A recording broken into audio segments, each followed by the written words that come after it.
bringing you news and updates from the Alliance of American Football, your source for everything Memphis, with your hosts, Dan and Michelle. This is Memphis AAF. And welcome back to the show, and what a show we have for you today. I am Daniel, and I am joined by the co-host, Michelle. What up, what up? How you doing today? I'm good. How are you today? No, just a little taken aback by that. That was unexpected. Well, that's me, full of surprises. So on today's show, we're going to be talking about the draft process. Okay. Or as it doesn't seem like much of a draft. I think it was called a draft, but it actually really isn't. It's just... people getting signed? Yeah, it's free agency. Okay. We're also going to cover a little bit of news, not a whole lot going on, but a couple of updates. And what's special about this episode is we have 2 interviews with prospective players that are looking to join the Alliance of American Football. Say what? Right? I'm excited. These interviews were fun.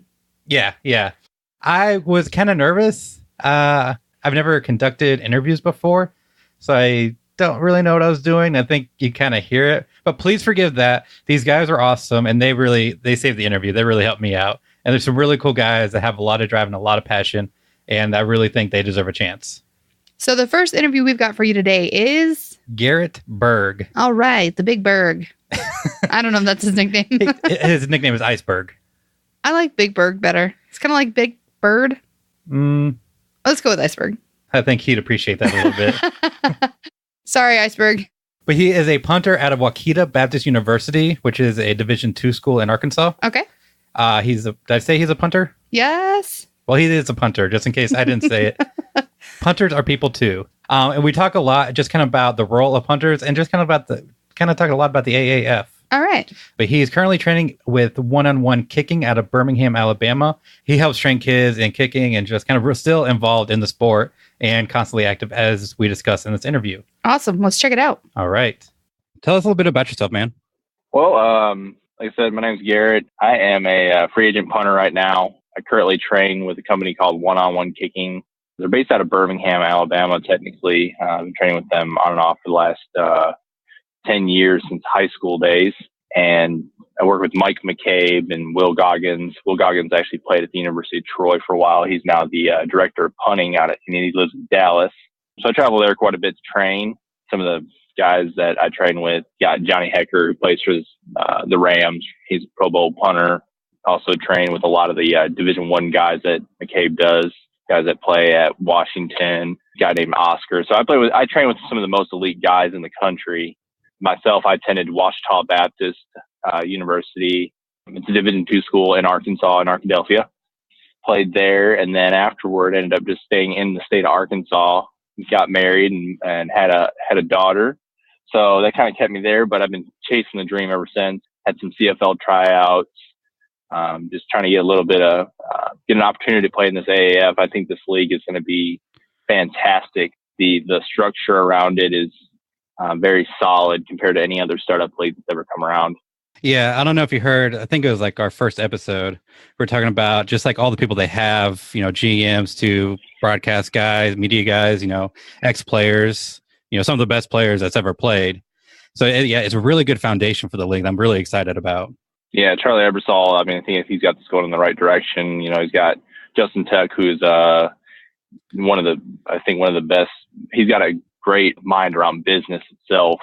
He was a fantastic player as well. And then you got Troy Palomalo, who's over the player personnel, which is a fantastic fit, I think, for him, because he really knows what it needs. Because he was in the league, I think, about 16 years.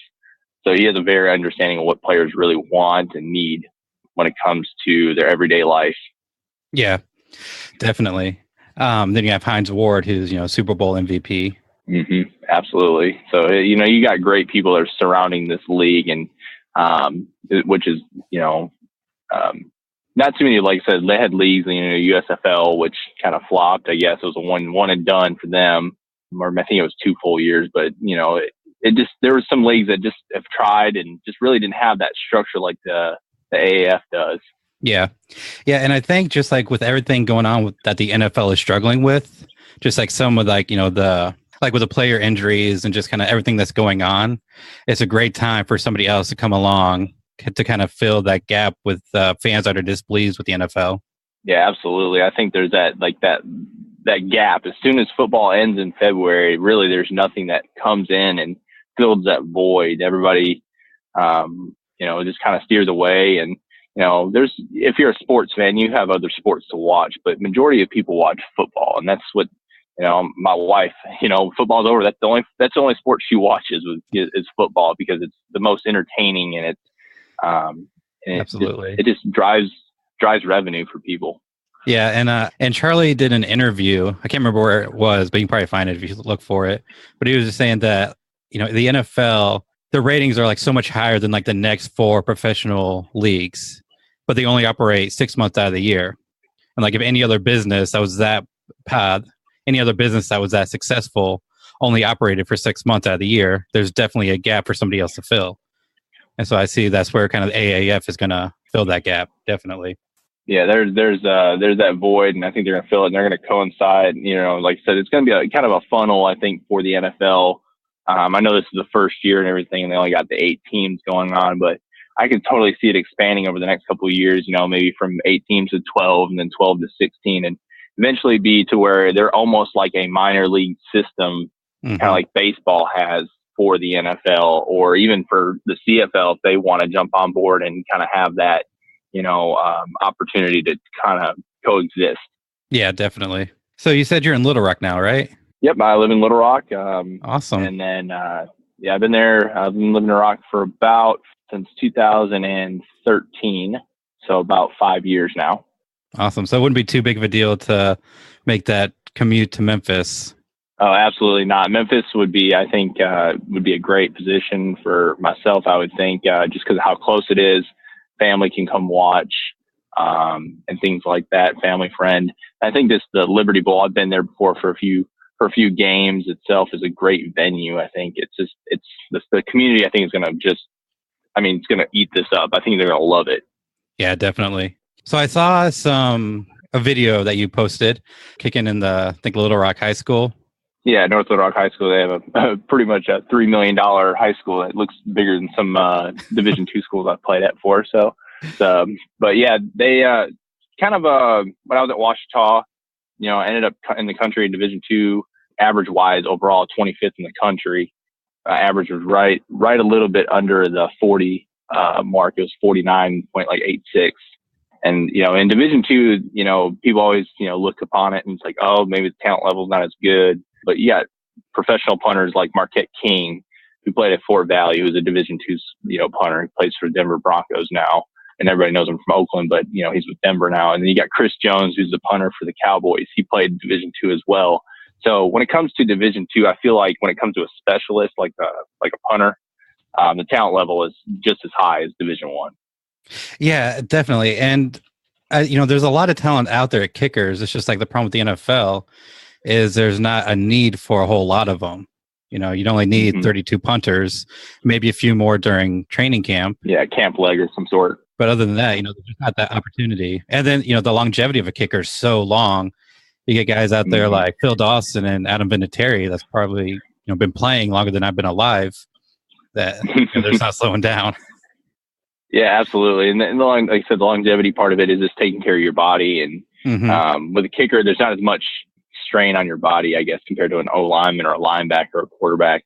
And guys, there's some of these punters are phenomenal athletes as well. I mean, I played, high school. In high school, I played basketball and I played baseball. And so, but some of these punters are just pure athletes that just have that could truly probably play a different position if they wanted to, but they just, being a punter, it's a special, like I said, it's a specialist position for sure. You've got to train at it. And it's not just I'm going to pick up a ball and kick it. Cause I remember back in college where we had guys who just fool around and they'd say, oh, I can punt the ball. And they'd come, a big 300-pound lineman come over and try to punt the ball and it go, 30 feet in the air, but, 10 yards. Yeah. It's not really as easy as it looks. Yeah, definitely. And like, you're mentioning, these guys could play another position. I'm just thinking like Marquette King. I can't remember what season it was, but it was like 4th and 20 and it was like a bad snap. And then like he picked it up and just ran it for a first down. Yeah, absolutely. I mean, people like Marquette King, he's just, like I said, a freak athlete. He's he really could play running back or wide receiver if he really wanted to. I think he did a little bit at Fort Valley when he was there in college, but he was mainly the punter. He trains with Jamie Cole, which a lot of people know Cole's Kicking is kind of a big brand as well. But he's fantastic when it comes to just his mentality. I follow him on social media and things like that, and he's always training. Every single time I see him, he's perfecting his craft, and that's what I try to do as well. 4 days out of the week, I'm trying to at least kick, or if not kicking, I'm weightlifting or running or doing something to get better every day. Yeah, well, that's awesome. So there's one thing about the league that I've just kind of been speculating about. So there's no kickoffs, there's no extra points. Do you think there's a need for a place kicker and a punter in this league? Or do you think that the punter is going to be responsible for everything, including the field goals? Well, I got a buddy actually who just got signed by the Orlando team, Ben Turk. He played at Notre Dame. Me and him are pretty good buddies. And he said that they haven't really looked at any kicking yet because he's just a pure punter as well. He was with the Jets in training camp this year, and he got cut. So that's where he got his knack, was to go into, because his allocation was for Orlando. And he got signed a couple of days ago. And then which is funny because right after that, I think the punter from Georgia he got signed by the Orlando team as well. So they brought in two punters because I don't think the guy from Georgia actually even kicked field goals ever. So they brought in two pure punters and not a kicker yet. So I'm not sure what Spurrier's kind of doing. I know, Ben, like I said, I've known Ben for a while. He's got some unbelievable hang times. But seeing that they brought in two punters, and I don't see him bringing in a kicker, I don't really know if they're going to be dual, or I think it's going to be based on how the coaching preference is, or whatever kind of, because salary wise right now, it seems like they're really kind of just open to doing whatever. Yeah. And I saw in that video, didn't you have like hang time of like 5 seconds? Yeah. Some of my, most of my punts, I would say on a good session day, when I'm charting, hitting, 45, 4, 7, 5, and then if I really get into it and trying to get some distance, I can hit a punt, 65. Hang time will be around that 4, 5, 4, 6 mark. But really, when it comes to with training with Will Goggins down at 101 in Dallas, more and more NFL is moving to the directional punt, not the, he can hit a 55-yard punt with a 5-second hang. They want it to be inside the hash on the left side, 45 yards, and they're okay with a 4-6 hang time. Or they want it to the directional right, because these returners are becoming more and more dangerous. Yeah. So placement's a huge thing for a lot of these teams that go out and sign somebody, especially in the NFL. Awesome. So is there anything else that you wanted to cover before I kind of close this out? No, yeah, just want to, pleasure to be on the show today, and looking forward to hopefully get an opportunity, and hoping that they will open up something for like a local combine, maybe for every team individually. So I would definitely be at the Memphis one, and hopefully get a shot. And it's just one of those things on the outside looking in right now without anything for the specialist. I really just kind of a word of mouth and who's getting cut from what teams for us punters, and for even the long snappers. I know they got invited to the combine, but getting a punter, getting an opportunity, it would be fantastic, and would love to play for the city of Memphis. Awesome. All right, before you go, there's been some team names been floating around, so I'm going to hit you with a kind of a speed round, and you tell me what you think the best team is, or if you have another team name you want to throw out there. So we got the Hound Dogs, the Blues, the Kings, or the Pharaohs. I think the Blues would be nice, just because it is a city of blues, and a lot of nice. We got BB Kings out of there, and yeah, there's a BB King. So I would love to meet. Yeah, absolutely. I think that would be fantastic. So I think the Blues would be nice. And the jersey scheme would be pretty cool. I think like royal blue or some yellow in there. All right, well, fantastic. So let everybody know where they can find you. If they're needing to get a hold of me, my number is 501. 529-2081. And my email address is gberg48@gmail.com. So I'm looking forward to hopefully getting an opportunity to get some looks. And I do have some film up on YouTube. I'll be getting more and more up. So you just look up Garrett Berg, free agent punter. You should be able to find it. Awesome. I'll be sure to put one of your videos in the show notes for people to check out. Absolutely. I appreciate it. All right. All right. So that was your interview with the Iceberg. I'm excited, and I hope to see him play in Alliance. Yeah. And like I said in the interview, his contact information, all of his social media, as well as videos of him punting will be in the show notes at memphisaaf.com. There you go. /3. So now let's get on with the news. Let's do it.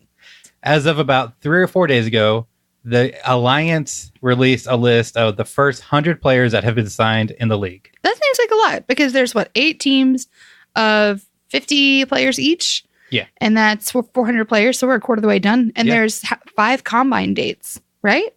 4. 4. Okay. Yeah. LA, Houston, and then 2 in Atlanta. So are they hoping to sign? I guess maybe you don't know the answer to this, but I'm wondering if they're hoping to sign 100 players for each combine. Well, these players didn't come out of the combine. Oh. Because the combine, well, maybe they did, maybe some did, but a lot of them. And if you've been following me on social media, I've been posting like the players as they get signed. At least as far as I've noticed. As we know, the AAF is not good about communicating, so I've been trolling Twitter and watching these guys stream, just kind of watching when they announce that they've been signed. Little bit of shade there, bro. AAF, get on your communication. Okay, so 100 players are signed. Yeah. Like you said, there's going to be 400 players in the league total. We've signed 100. However, you got to keep in mind that each roster is going to have 50 players, but during the offseason, during training camp, there's going to be a lot more. Oh, so they're going to sign, obviously, more than 50 players, just like the NFL does, and then they'll cut down to the 50. Yeah, like the NFL signs 90, and then when the season starts, they're down to 53. Gotcha. I haven't seen anything official, but I've seen it said on Twitter that the rosters during the offseason will be 75, which would get cut down to 50. Okay. And Memphis has signed 32, I think 33. There was one today. So, we're... And that's as of recording. It might have changed between now and when the episode comes out. Yeah, so there could be a few more. Follow me on Twitter to find it. Yeah, and you've been doing a good job on the website as well for updating the roster. Yeah. So as people get signed, check out the website, and Dan's going to keep you updated on who's been signed and their position and stuff like that. Yeah, just go to the website. There's a link on the top, or go to memphisaaf.com/roster. And I've got a lot of information on the guys. I'm working on trying to build it out. If you want to help out, if you're a good writer, or if you want to kind of do some research for the show, hit me up. I'd love some help on that because I want to do a profile for all these players and just kind of let everybody know what they're about. That'd be awesome. But I don't know if I can do it on my own. If I do, it's going to take a while. So Memphis, as of that release, has signed the most players by quite a bit. Oh, really? Yeah. We signed 32, and I think San Diego signed 3. I think There's Birmingham. a San Diego team? I always forget what the cities are. Did we ever just go over the list of... There's 8 cities. Correct. So I plan on going over the other alliances in a later episode. But we got Atlanta, Orlando, and Memphis were the first 3. And I can't remember the order after that. But there was Phoenix, San Diego, San Antonio, Salt Lake City. And then the last one was Birmingham. Oh, okay. Wow. Birmingham and Atlanta, those seem close.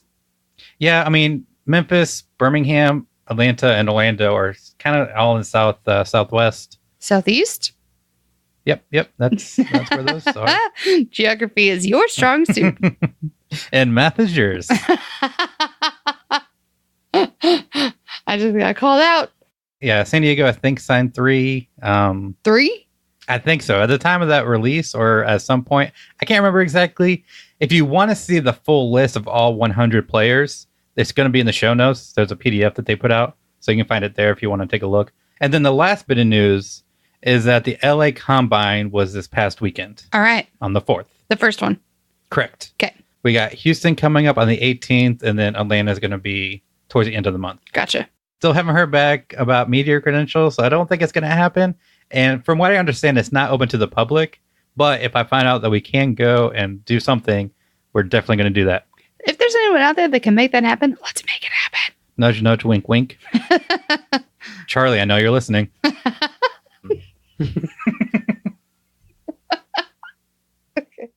All right. We're going to take a quick pause here while Michelle recovers. That was so simple, but really funny. One thing that I noticed about the LA Combine, they didn't release much. A couple of the scouts released a few videos, quick videos of the 40-yard dash. I'm sensing a trend here. What is this trend? Lack of information. Sorry, keep going. Oh. I'm a little slow tonight, apparently. But they were announcing like these really fast times for the 40-yard dash. Okay. So the NFL record is held by John Ross, and I think he ran either like a 4.2 or a 4.22. I don't know what that means. It's very fast. 40 Okay. yards in 4.2 seconds. Holy crap. I could probably run it in like 8 minutes. We're working on it. And they announced a running back had run a 4.22. So like you got a guy who's either like tied the record or like pushing for the record at this combine. Well, not to be insulting and say that that didn't happen. Oh, sure. It's just the likeliness of that does not seem very high. Yeah. And then from what I saw on Twitter and just kind of like that's been put out there, they're not using laser devices. I can't remember the name of it is, but essentially like they're using stopwatches to time these guys. Which is not very exact. Right, because it's prone to human error. Right. Whereas if you get like a laser motion sensor or whatever, you can get like the perfect exact time. Right. So if they're not doing that, then these times really aren't that reliable. Because you got some fast times, like, you know, even like a 4.65 somebody ran. And then people are commenting on these videos like that does not look like that time that's listed. Gotcha. So it's just kind of weird that they wouldn't invest in these this equipment to get more precise times. Do you think that maybe they'll change that for the future combine dates? Maybe next year. It'd be weird for them to do that for like the upcoming ones. Yeah, because it seems like it would be unfair for the first like round, the first one in LA, you said it was, and then to go back for the others and do lasers. Like it seems like the timing wouldn't match up, obviously. Yeah. Any more news from the Alliance? I think that's going to be our jingle. Put a little bit of music behind it. No, like I said, it's been pretty slow. You know, I think they're focusing on the combines. Okay.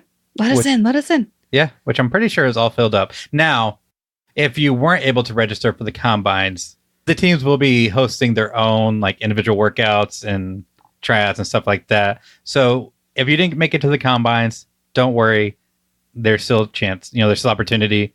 Just get your name out there. So last week we said that in this episode we were going to talk about the front office and the draft process.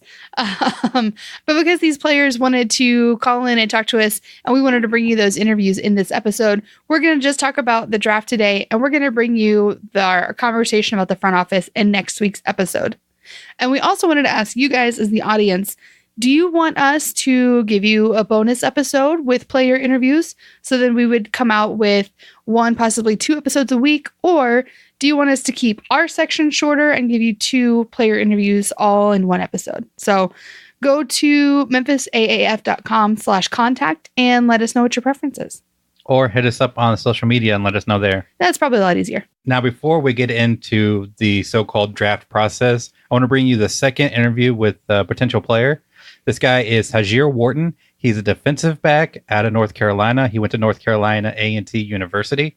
He's currently a defensive back coach for Hickory Ridge High School in Concord, North Carolina, an ambassador for a nonprofit called Samaritan's Feet, all while running his own cookie company at TWow Cookie Creations. Damn. Yeah, this guy's pretty cool. And he's just like, he's got a humble attitude and he's driven to, you know, be in this league and he just loves the game and he loves giving back to the community. Because at one point I asked him, like, what is something that you look forward to about coming to Memphis if he is signed? And what his answer was that he is really interested in getting to these schools and giving back to these kids and helping these kids out in these schools. So not like Beale Street, not Graceland or any of our attractions. It's like giving back to the community. That's really cool. Yeah, I love it. At one point the connection gets really bad, so I had to cut quite a bit of it out. So you'll hear a little sound effect, a little swoosh noise to indicate that. But the rest of the interview just was really awesome. So here it is, Tajie Wharton. All right, guys, I've got with me Tajie Wharton. He's a safety. He played free safety and strong safety, and he played some outside linebacker in college. He went to the North Carolina A&T State University and then played semi-pro with the Charlotte Colts. Thanks so much for being on the show, man. Hey, thank you very much for having me, man. Well, let's get started. Kind of tell me a little bit about yourself and what you can do. Yeah, man. Like you said, my name is Tajie Wharton. I play free safety, strong safety, man. I've been playing football since the age of 3. Honestly, man, it's been something that has been instilled in me growing up. Allowed me to be able to have morals and values. So I really appreciate the sport a lot, man. My dad and my mom stayed on top of me, not pressured me, but stayed on top of me to be the best I possibly can be, man. So that's what I've sought out to do. That's awesome. So what are you up to lately? Like, what have you been up to? Oh, man, recently, man, I just started coaching for the defensive back at Hickory Ridge High School out here in Concord, North Carolina, with Kannapolis. I mean, just being there for the first few days, man, has been exciting, man. We just did some pads, got opportunity to hit for the first time on yesterday, matter of fact, man. So it was exciting. It was exciting, man. I felt that rush that you get when you get that first hit, man. I seen those kids' eyes open up, man. And man, that's truly a blessing, being able to give back from, being a product of North Carolina, or just going through that process of middle school, high school, football to college, just being able to give back, man. That's something that I'm really big upon. Also, I'm an ambassador for a nonprofit organization called Samaritan's Feet. What they do, they literally wash the feet and minister to people, man. It's something so important. I don't know if you guys, of course, Steve Smith, Jonathan Stewart, some of the Carolina Panthers are really involved, because I'm out here in Charlotte, North Carolina with that organization. And so it's a pleasure to be able to meet those guys and be able to work with those guys. Get some, like I said, get some mentorship between those guys. Also, I do have a cookie business also right now, man. I was about to bring that up if you didn't. Yeah, I know that's funny, man. But yeah, I started my cookie business in college, man, and I was out in Greensboro for some time, planned on moving out here to Charlotte with my family so I could get some help with it, man. And it's starting to pick up a little bit. So, God, when that takes off, man. But yeah, that's what I've been up to, man. Just touching lives one person at a time, and changing lives one bite at a time when it comes to my cookies, man. So, man, that's what I've been up to. That's awesome. Okay, so like I said, you went to North Carolina A&T State University, and then played for the Charlotte Colts. So now that college is unallocated, right? As far as like the AAF draft goes, so you can pretty much sign with any team? Correct. It is unallocated. Is there any team particular you really want to go to, or are you just kind of open for the opportunity? Oh, man, open for the opportunity, man. It'd be pretty good if I had the opportunity to play under Mike Singletary, man. I used to watch him growing up, so that would be a blessing, man. Honestly, a blessing. Or Steve Spurrier, and these guys right here. You watch these guys, have that dream, like, man, I want to be able to interact with these guys at some point, so I can get that learning experience from them. So yeah, that's a little something right there, but definitely open to the opportunity to see what any kind of blessing that comes my way. Yeah, that'd be awesome. Because our head coach is Mike Singletary. Our general manager is Will Lewis, who played cornerback. And then our team president was a defensive back in college. So, we've got like a defense heavy team right now. So I think that'd be awesome to be a good fit. Yes, sir. So are you going to be attending any of the combines coming up? I'm planning on attending the Atlanta Combine. Should be out there on the 25th. So plan on go ahead and do what I have to do out there, showcase my talents, man. And I'm pretty excited about that. Pretty excited about this whole thing, to be honest with you, man. This league, man, is giving us a great opportunity as athletes. Yeah, it's so cool because like I know I mentioned in a previous episode on the podcast, just like the way they're building this, the executive team, or I'm not sure, the head honchos. You got broadcast guys and Charlie Ebersol. Right. You got Hines Ward, Troy Polamalu, Justin Tuckey, all these great players. I think like all these great general managers of from the NFL. So it's just a huge team, like top to bottom, of people that know what they're doing. Right. You are absolutely right, man. You're absolutely right. I was watching some of your highlight videos, and what I got to say, what I love about watching those is you do not give up on a play. So there's one in particular, the defensive line gets to the quarterback, and it looks like a sack. And I was watching the highlight. I'm like, why is this on Tajie's highlight reel? Because he's not even in the play. But the quarterback spins out of it and throws the ball, and you still come up with the interception. Yes, sir. I love that because, I see it all the time in the pros. Whenever it looks like the play is over, the guys just kind of stop playing, and then a receiver gets open. You see it a lot with like Russell Wilson, the guys that can move around.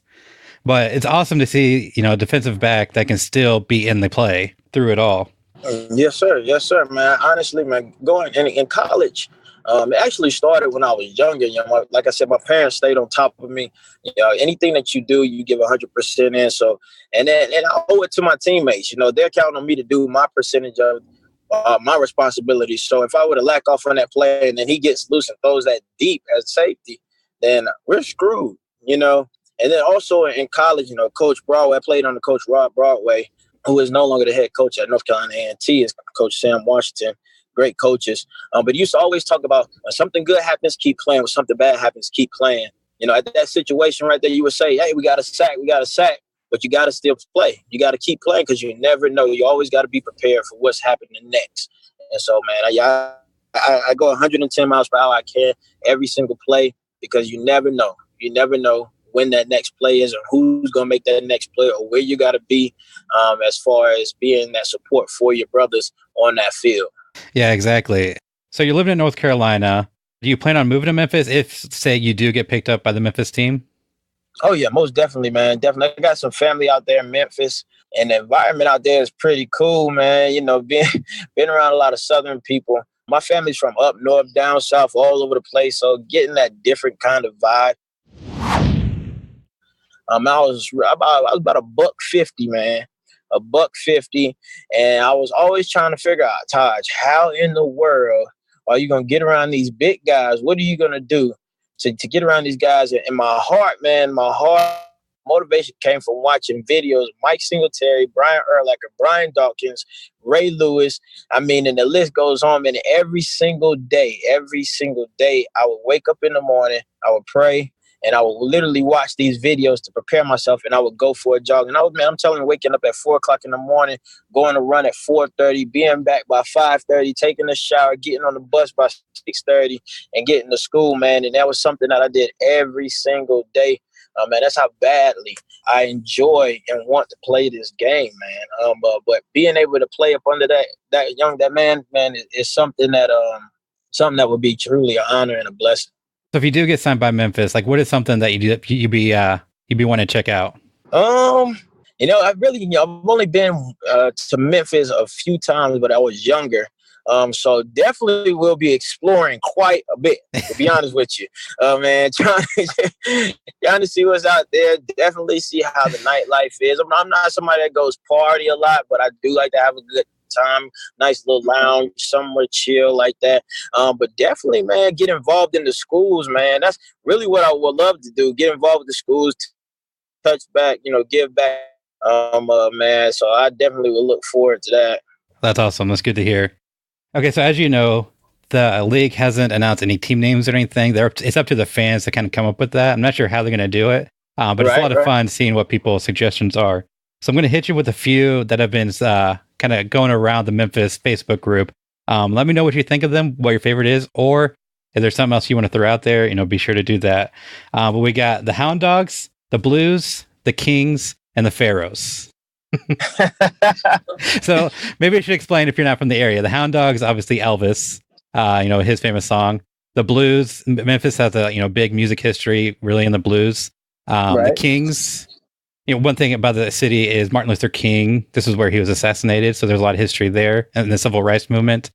And then the Pharaohs, there's a city in Egypt called Memphis, and it was the capital of ancient Egypt. So there's a lot of Egyptian architecture, kind of Egyptian themes in the city. Right. So knowing that, what do you think? Where are you leaning? I like the Kings, man. I think I like the Memphis Kings, man. That shows some authority, some power right there, man. I feel like if you got a team that has that power comes on the field, Memphis Kings. You know what I'm saying? That just brings some power to the table right there. I feel like so some authority. I hear you. Yeah, man. And also, Martin Luther King Jr., like I said, but also Elvis being the king of rock and roll kind of plays into that. And then if you actually want to go a little bit more modern, Jerry the King Lawler is a big figure here in Memphis. So you got that going for us, I guess.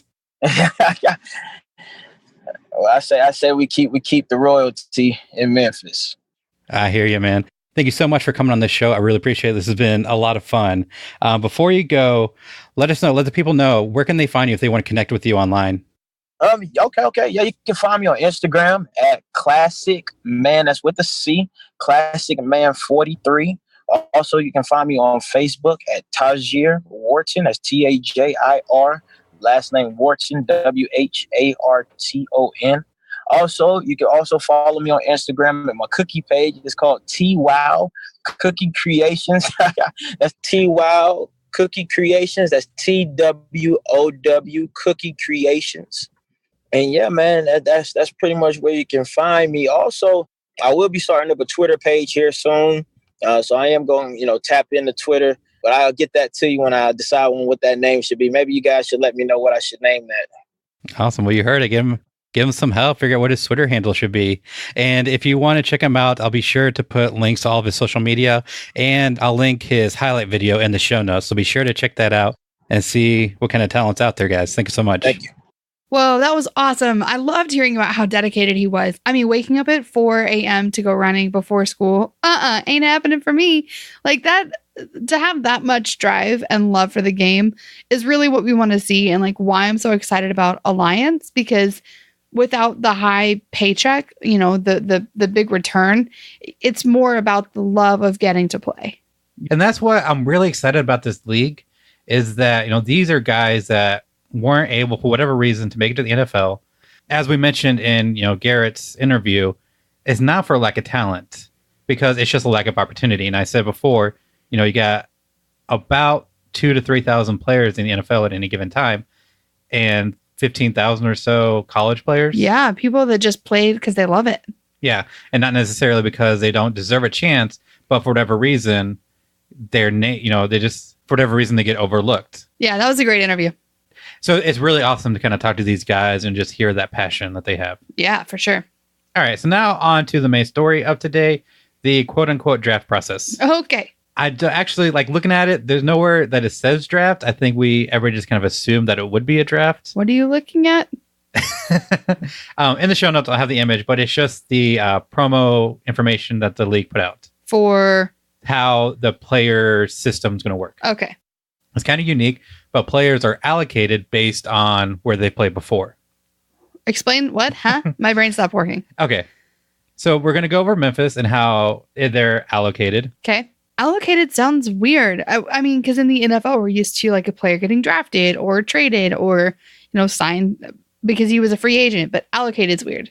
It makes sense why they do it. I mean, if you think about it, there's only a handful of school, like these big name schools, your Alabama, your Auburn, LSU, your ranked schools. Yeah.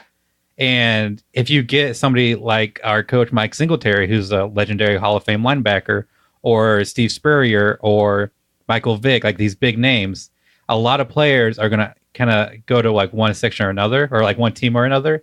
And so you'll have like a huge disparity. So what the Alliance did is they divided up most of the colleges in the country and assigned each team a bunch of colleges, and then divided up all the NFL teams, and then they divided up Canadian Football League. Okay, so let's say I went to Oregon and I'm a quarterback.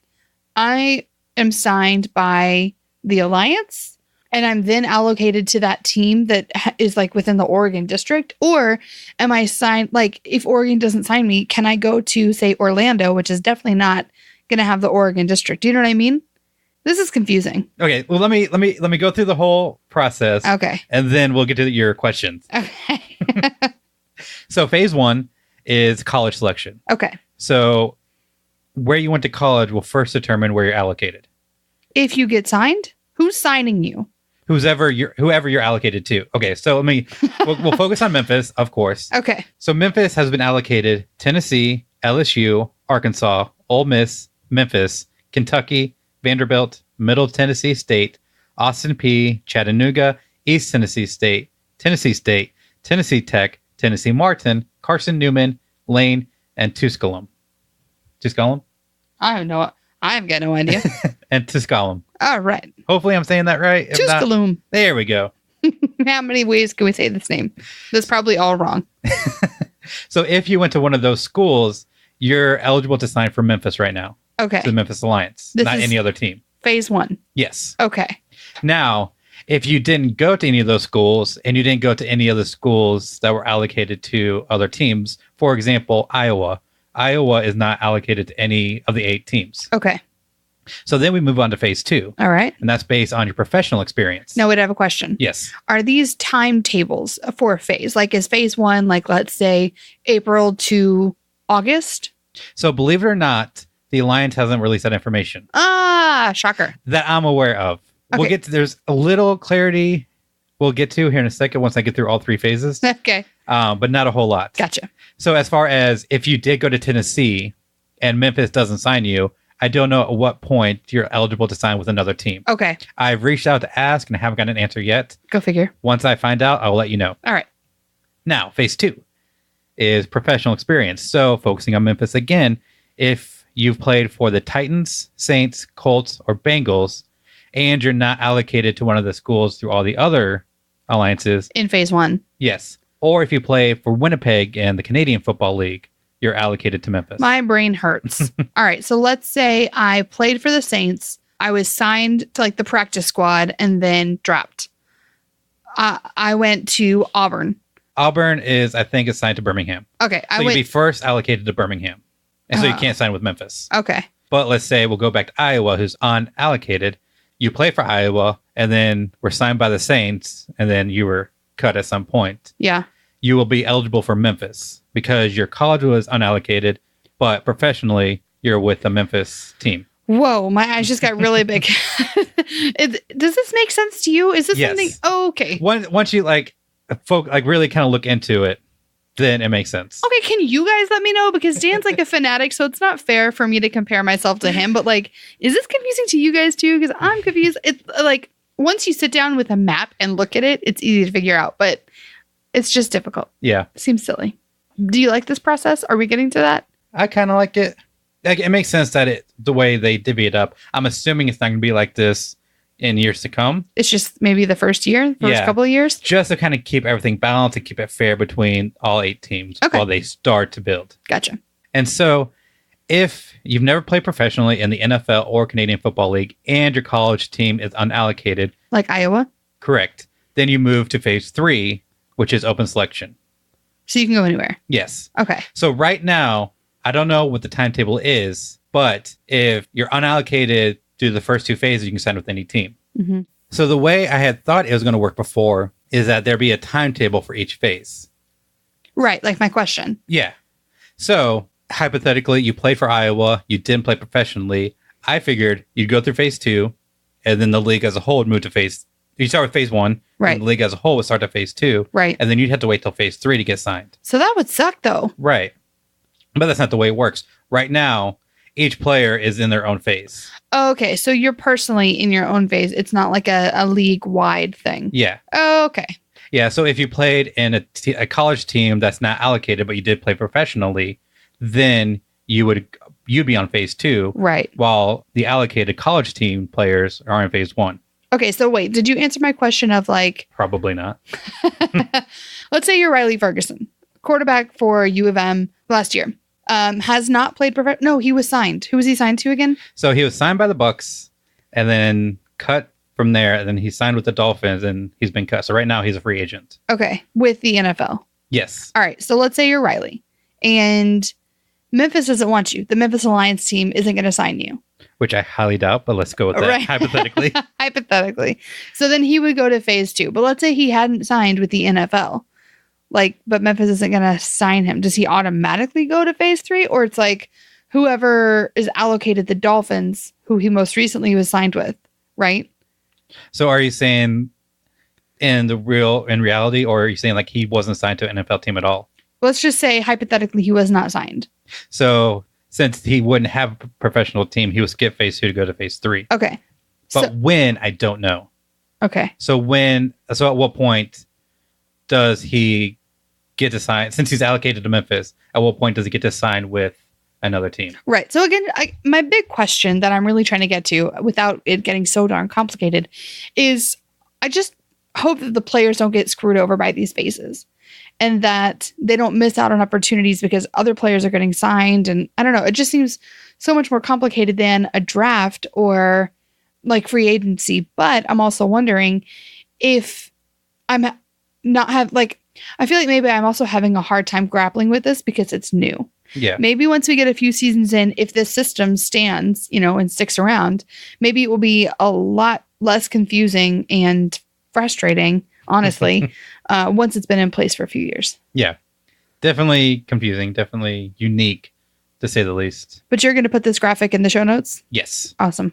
So the question I'm left with is, like I mentioned before, at what point do you get to move into the next phase or through all of them into open selection? Right. Like, how firm are these phases? Is it just just a name that doesn't really matter? Are we putting too much stock in this? Or is this like an actual set up thing that you have to like go through all the steps? You know what I mean?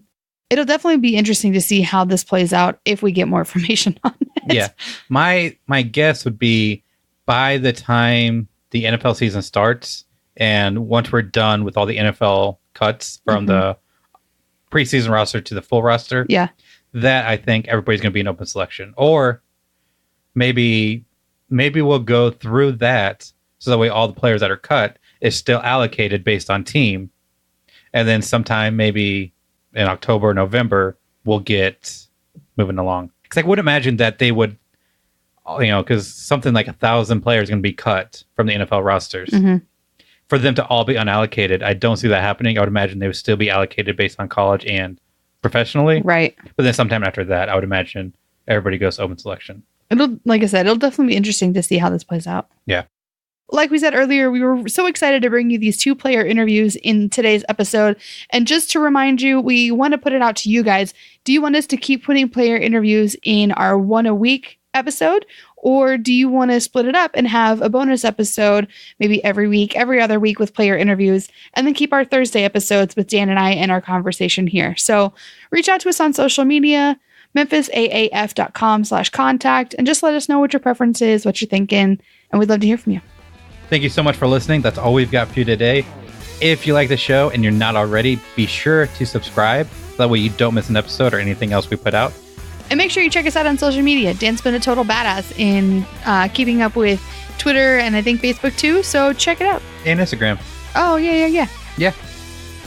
Thanks so much, guys.